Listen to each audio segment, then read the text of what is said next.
There's a place where the sky meets the sea, and giant machines rise like titans from the deep. Their blades are slicing the ocean breeze, silently spinning far beyond the visible shoreline. Offshore wind turbines are humanity's bold leap into the ocean frontier of clean energy. On land, turbines have limitations: space, noise, resistance from nearby communities. But what about the ocean? Open, vast, and incredibly windy. Offshore winds are stronger, more consistent, and uninterrupted by buildings or mountains. Engineers and visionaries looked out across the waves and saw not a barrier but a boundless opportunity. But building turbines out at sea? That's a whole different challenge. It's not as simple as placing a tower on a hilltop. These are monumental engineering feats. It all began in 1991, off the coast of Denmark, again, the pioneers of wind. The Vindeby offshore wind farm was the world's first, with just 11 small turbines, each producing about 450 kilowatts. They were clunky, experimental, and many doubted they'd survive the salty air, the waves, the storms, but they did. Vindeby proved a concept that would evolve into something much bigger over the next 3 decades. Modern offshore turbines are gargantuan. Some rise nearly 275 meters or 900 feet above the sea level. That's even taller than the Eiffel Tower. Each blade can be longer than a Boeing 747. Foundations must be secured to the seabed, sometimes 40 meters deep. Engineers use monopiles, giant steel cylinders driven into the ocean floor, or jacket structures resembling oil rigs.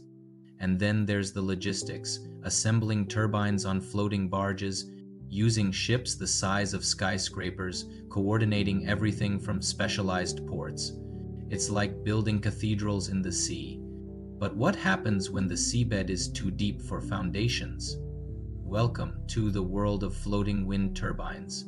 Imagine a turbine mounted on a floating platform being tethered to the ocean floor by massive chains. It sways slightly with the waves, but it generates megawatts of power. These floating giants open up deep waters for clean energy, like those off the coasts of Japan, California, and Scotland. The Highwind Scotland project, launched in 2017, was the first full-scale floating wind farm in the world.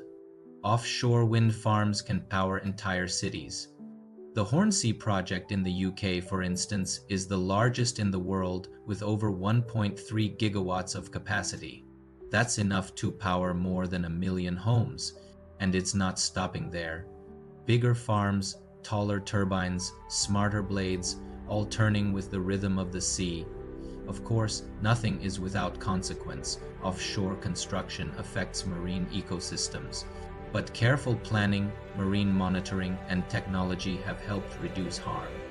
And for communities along the coasts, offshore wind means jobs. Ports revived, welders hired, and engineers trained. Out on the open water, where humans once feared to tread, we now plant seeds of energy. Silent sentinels are spinning above the waves, catching the wild wind and turning it into light. Offshore wind isn't just a technology. It's a testament to our willingness to reach further, build bolder, and respect the power of the planet. This was the episode 13 of Wind Turbine Stories. Stay tuned. The wind has many more tales to tell.